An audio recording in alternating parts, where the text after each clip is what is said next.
Guys Kevin Feige ने finally brave New world का teaser दिखा दिया है। बहुत सारी फुटेज दिखा दी है, मूवी की रिलीज डेट आ चुकी है एंड फाइनली काफी कुछ पता चल गया है हमें captain America Brave New World के बारे में। सो हेलो मेरे देसी सुपर हीरोज, मेरा नाम है हिमांशु एंड आज बात होगी Captain America Brave New World के बारे में, रेड हल्क के बारे में and let me tell you Red Hulk confirm है एंड और भी बहुत सारा सरप्राइजिंग स्टफ है, सो स्टे ट्यून्ड। वेल तो गाइस सिनेमा कौन चल रहा है और ऐसे में काफी सारी सरप्राइजिंग न्यूज, बहुत सारी फुटेज, टीजर, रिलीज डेट, काफी कुछ निकल कर आ रहा है एंड केविन फाइगी ने ब्रेव न्यू वर्ल्ड के टीजर के प्रीमियर के साथ साथ ये भी क्लियरली बोल दिया है कि मूवी में ओजी कैप्टन की जगह made in China captain America होगा, बट फिर भी मूवी में वाइब वही पुरानी कैप्टन अमेरिका वाली ही आएगी। ये मूवी एक पॉलिटिकल एक्शन थ्रिलर होगी। एज वी नो इसमें यूएसए के प्रेसिडेंट होंगे, तो काफी सारे ईस्टर एग्स निकल कर आए हैं। इसमें कुछ नए एवेंजर्स बनते हुए भी दिख सकते हैं, तो पॉलिटिकल थ्रिलर होने के बावजूद इसमें एवेंजर्स लेवल स्टफ होने वाला है डेफिनेटली एंड ये मूवी भी एवेंजर्स सीक्रेट वॉर्स के रास्ते का ही एक बहुत इंपॉर्टेंट हिस्सा है।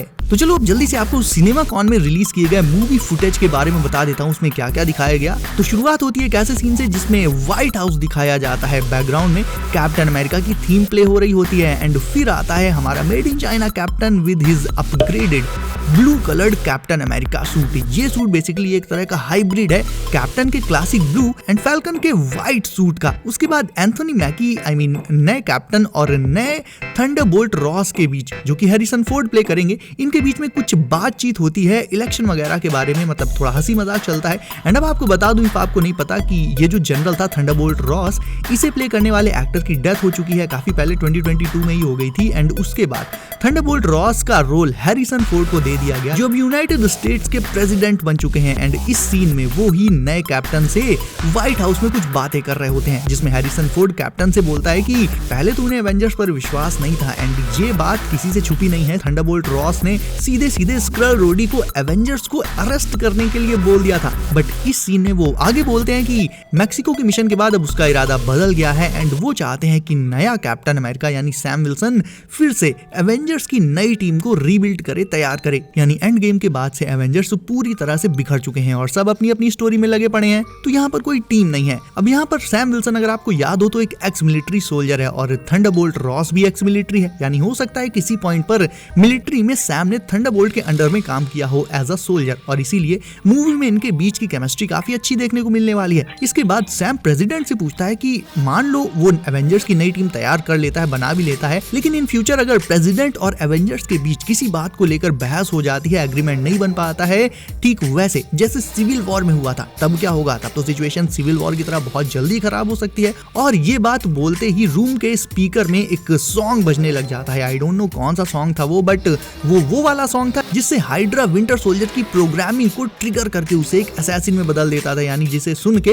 बकी का दिमाग हिल जाता था और वो एक हत्यारे में बदल जाता था। एंड मजे की बात ये थी कि उस टाइम उस रूम में प्रेसिडेंट और सैम के अलावा इसाया ब्रैडली भी होता है, जिसकी प्रोग्रामिंग उस सॉन्ग को सुनकर ट्रिगर हो जाती है। अगर आपको याद नहीं तो आपको बता दूं कि ब्रैडली के अंदर भी सुपर सोल्जर सीरम है। इसके साथ ही रूम में मौजूद दूसरे गवर्नमेंट ऑफिशियल्स भी ट्रिगर हो जाते हैं और सैम और प्रेसिडेंट पर अटैक करके उन्हें मारने की कोशिश करने लगते हैं। अब सैम इसाया ब्रैडली को रोकने का बहुत ट्राई करता है, बट क्योंकि इसाया ब्रैडली के पास भी सुपर सोल्जर वाली पावर्स हैं, सो वो सैम को डिफीट कर देता है कहीं ना कहीं। हालांकि है तो वो काफी बूढ़ा, बट उसके अंदर जो सुपर सोल्जर सीरम मौजूद है वो ट्रिगर होते ही वो एकदम मतलब अट्टा कट्टा जवान टाइप बन जाता है। इसके बाद सैम और ब्रैडली में थोड़ी सी फाइट होती है और ब्रैडली विंडो से कूदकर भाग जाता है और जब लड़ाई झगड़े के बाद डस्ट सेटल होती है, तब प्रेसिडेंट सैम से कहता है कि उसका इनर सर्किल कॉम्प्रोमाइज्ड हो चुका है क्योंकि एक सुपर सोल्जर ने उसे व्हाइट हाउस के अंदर मारने की कोशिश करी और शायद इसी वजह से अपने ऊपर एक अनजान खतरे को मंडराते देखकर मूवी में थंडरबोल्ट रॉस आगे जाकर रेड हल्क बनने का डिसीजन लेगा, ताकि अगर अकेले में उस पर कोई सुपर सोल्जर फिर से अटैक कर दे तो वो उससे खुद ही 1-on-1 निपट सके, किसी दूसरे एवेंजर या अपने गार्ड्स पर डिपेंड ना करे, यानी थानोस की fine I do it my self वाली सिचुएशन। उसके बाद फुटेज में कुछ और सीन्स थे जिसमें कुछ नल्ले टाइप साइड विलन सैम पर इलेक्ट्रिकल स्टिक से अटैक कर देते हैं, बेसिकली वही वेपन्स जो हमने पहले भी हाइड्रा के गुंडों के पास देखे हैं, बट सैम उन्हें अपनी शील्ड से इजीली ब्लॉक कर देता है बिकॉज वाइब्रेनियम की शील्ड है तो वो किसी भी एनर्जी को अब्सॉर्ब कर सकती है। इसके बाद वाले सीन में थंडरबोल्ट रॉस सैम से कहता है कि you are not Steve Rogers, just do your job. यानी अपनी भाषा में कहूं तो थंडरबोल्ट सैम से बोलता है कि ज्यादा लबर लबर मत करो, एंड सैम इसका रिप्लाई देता है yes I am not Steve. तो बेसिकली इस मूवी में सैम अपनी वर्थ प्रूव करेगा एज कैप्टन अमेरिका। वो ये दिखाएगा कि वो सच में वाकई में कैप्टन के टाइटल को डिजर्व करता है एंड खुद को प्रूव करना होगा उसे इस मूवी में। इसके बाद मे बी इस मूवी में कैप्टन अमेरिका का वाइब्रेनियम सूट भी डेब्यू कर सकता है, क्योंकि इवेंचुअली इस मूवी में सैम को रेड हल्क के अगेंस्ट लड़ना तो पड़ेगा ही। ऑल्दो आपको बता दूं कि सिनेमा कॉन की फुटेज जिसके बारे में मैं आपको बता रहा हूं उसमें रेड हल्क का कहीं नामो निशान नहीं दिखाया गया है, बट यार दिखाया जाना भी नहीं चाहिए। मार्वल डेफिनेटली इसे पहले ट्रेलर में भी नहीं दिखाएगा, वो इसे बाद में as a surprise bomb fans के लिए सेव करेगा। ऑल्दो मूवी का मेन विलन रेड हल्क नहीं होगा, वो होगा ये बंदा याद है ना, ये द इनक्रेडिबल हल्क का सैमुअल स्टर्न्स है, या कहें कि डॉक्टर स्टर्न्स। इनक्रेडिबल हल्क में हमें इसका एक हल्का सा ट्रांसफॉर्मेशन होता हुआ सीन दिखाया गया था एंड उसके जस्ट बाद से आज तक इस बंदे का कोई अता पता नहीं था। ये बंदा रिटर्न मारेगा एंड मेन विलन होगा ब्रेव न्यू वर्ल्ड का। And being a incredible Hulk fan my self, I want कि इस मूवी में रेड हल्क इसके जैसा हो, ना कि इसके जैसा। तभी तो भाई सैम और रेड हल्क की फाइट में मजा आएगा ना।